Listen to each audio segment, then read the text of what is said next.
Welcome, beautiful viewers. Today we're tackling the world of open pores and blackheads around the nose area. Blackheads are usually formed by excess oil being produced in the skin, which is called sebum, and this becomes trapped in the pores, opening the pores, making them larger, and also forming blackheads because of an oxidation process which turns sebum black. Simply covering them up won't cut it, and using metal instruments can be harsh on your skin.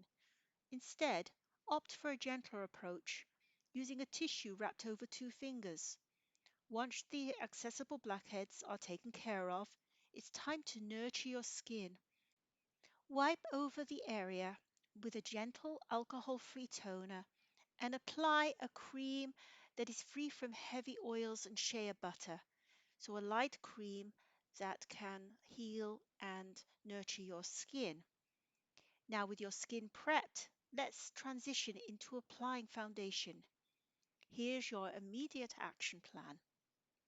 So choose a foundation that won't cause blockages in the skin, such as mineral foundation, to prevent any further pore congestion.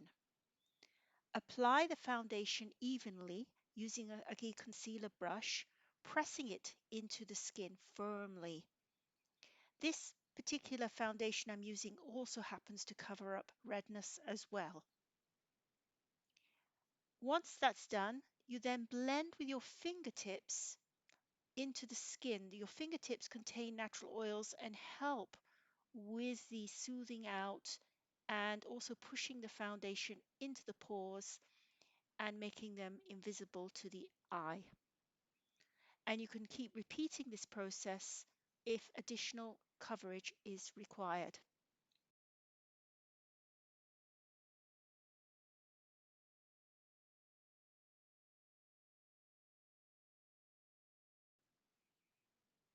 I then decided to apply a shaping contour powder to the side of my nose and also to the side of my face to contour my face a little bit as well to complete my foundation look.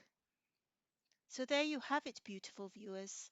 A simple yet effective routine to bid farewell to those blackheads and achieve a flawless complexion. I trust that you found this tutorial helpful. If you enjoyed it, don't forget to give it a thumbs up and hit that subscribe button, ensuring you never miss out on more beauty tips and tutorials.